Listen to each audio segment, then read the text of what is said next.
Thank you so much for attending my PowerPoint presentation on Outworld Destroyer, a hero for scrubs.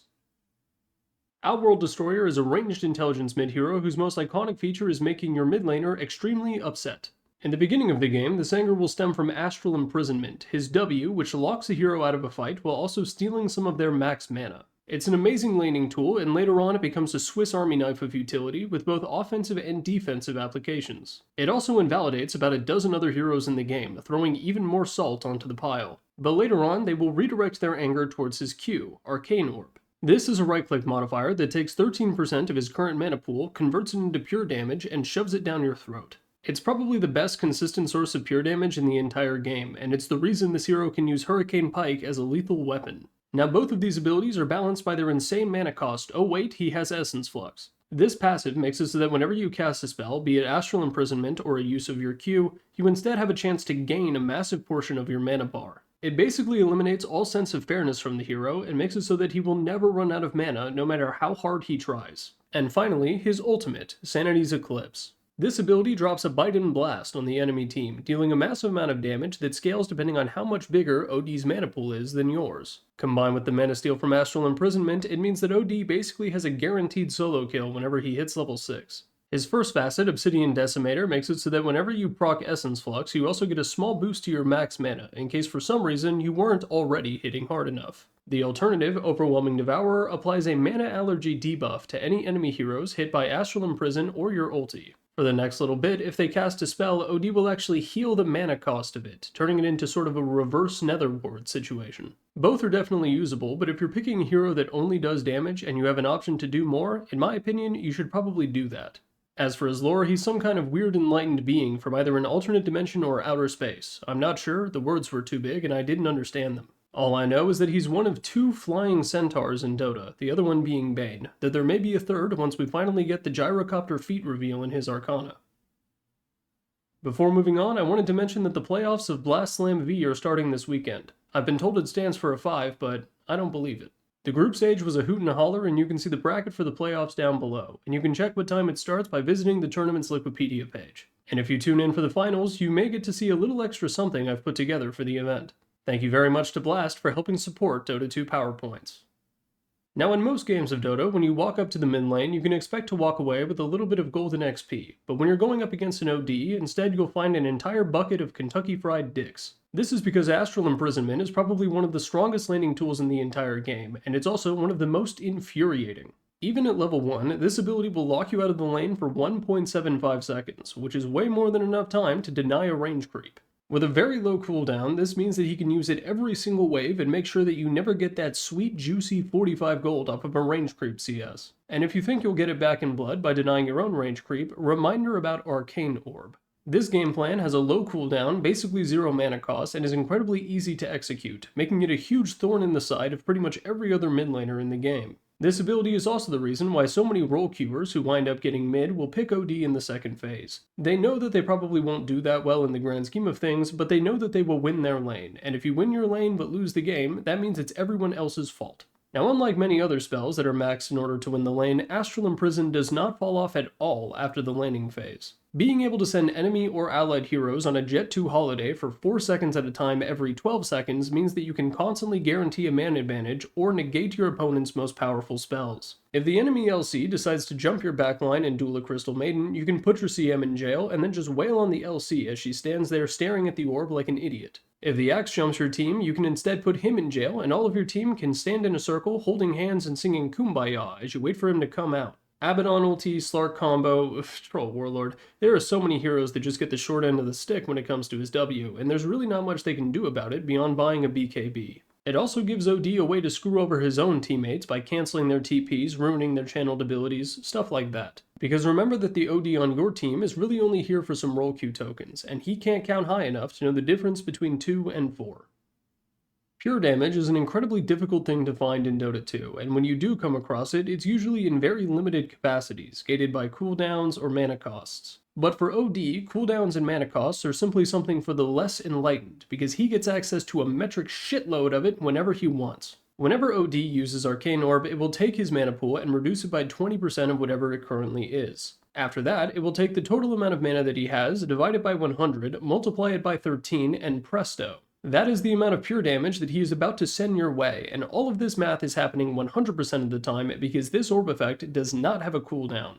Well, it does at level 1, but that's really just for securing range creeps and occasionally reminding an Ember Spirit who's in charge. At level 4, it becomes 0, and that means that you're going to be eating a lot of arcane orbs throughout the entire course of the game. Now 20% of his mana pool sounds like it would be a big deal, and he has to use it very wisely to avoid running out. But actually, he has multiple abilities that are dedicated to making him never have to worry about his mana costs ever. Every single cast of Arcane Orb is treated as a spell for the purposes of Essence Flux, so every time he right-clicks you, he also has a 30% chance to restore 55% of his max mana. He also has an innate that gives him an extra 2.5 mana for every point of intelligence he gets. I'd like to tell you the name of the innate, but to be honest with you, it changes every single time I try to read it. That isn't a joke, by the way. Go ahead and open up Dota and try to look at OD's innate. Every single time you mouse over it, it will have a new name. I've never heard anyone mention that, and I didn't know it until I started making this video. Anyway, moving on. Looking to the other side of the equation, 13% doesn't sound like it would be that big of a number. But remember that this guy has 4.2 int gain, the innate that helps him out, and he's stealing your mana with Astral Imprison. His mana pool very quickly reaches into the thousands, so you're going to be taking several hundred pure damage, and the only way to deal with it is buying more Hearts of Tarask. Until then, if you get Hurricane Piked by Oatmeal Dumpster Fire, there's a pretty good chance you're going to die.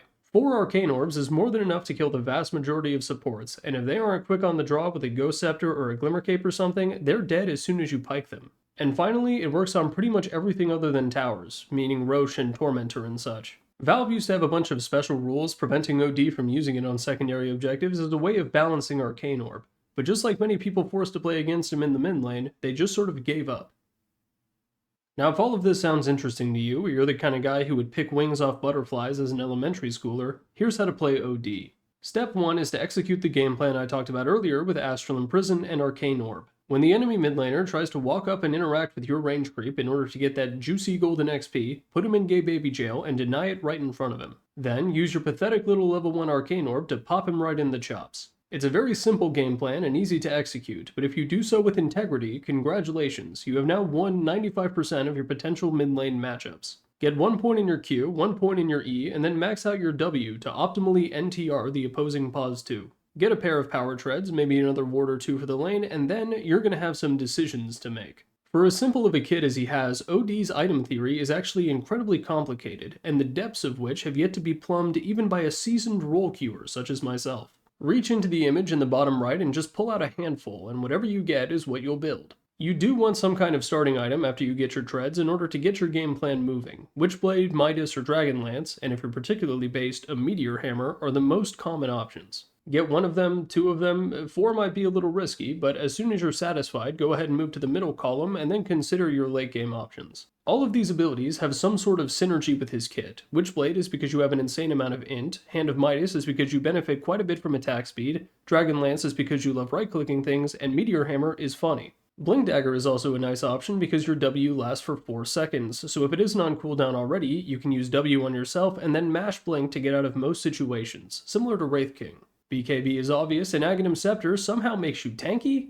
Because this hero needed to be tanky? They're taking this shit out of the game, don't even listen to me. Finally, you have the Rock, which actually scales in a very strange way. Now your mana pool is going to be growing incredibly quickly, definitely outpacing the mana pool growth of nearly any other hero in the game. Consequently, it's going to be dealing relatively more damage the later the game goes on, which is kind of unique for magic nukes. It also has the AoE of Warlock ulti and a cast time of nothing, so just use it if you want to kill them even faster. It also works on people while they're in your W, because why not?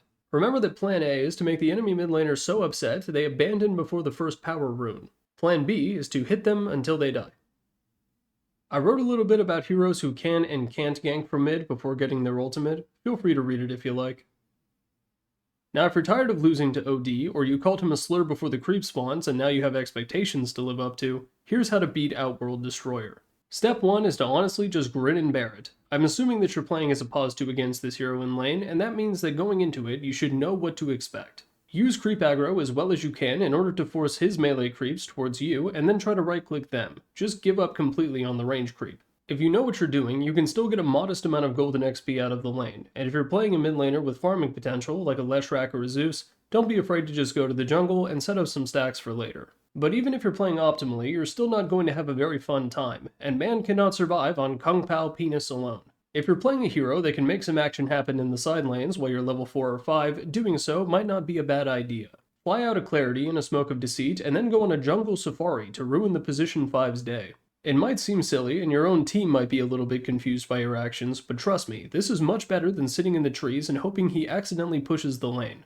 And with you gone, he's going to get a little bit lazy, and he's probably going to push the lane on accident, so when you TP back, you may just get some creeps to hit. Now going into the mid game, you're going to need to kill the OD at least once or twice if you plan to win the game. Since his W is such a strong defensive tool and can ruin many an initiation, you're going to want to jump in with a stun and try to burst him as fast as you can.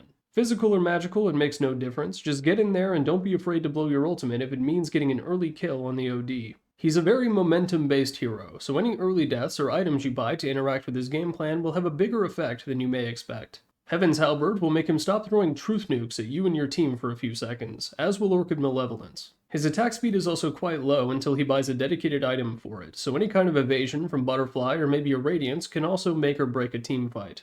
BKB is great for dealing with his W and ultimate, but my favorite item against an OD is good old-fashioned Blade Mail.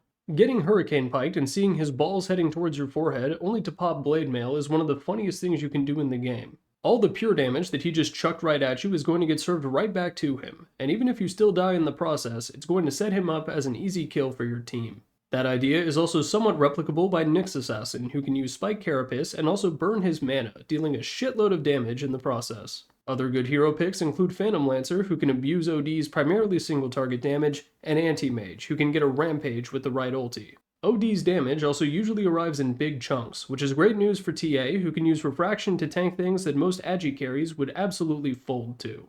Finally, Dotabuff mentions that Visage has a very high win rate against OD. Lesser players may think this is due to Gravekeeper's Cloak mitigating OD's damage in a similar way as Refraction, but a true Dota 2 genius will know that OD pickers are the least likely of us all to know what the hell Visage does. In conclusion, OD is polyonymous, and you should absolutely play him. Me and the boys used to have hour-long arguments about which hero won the mid lane, OD or Bloodseeker. 8 years ago, I would argue until I was red in the face that Bloodseeker won the matchup, but if you pick that shit today, I'm reporting you. Peace on planet Earth.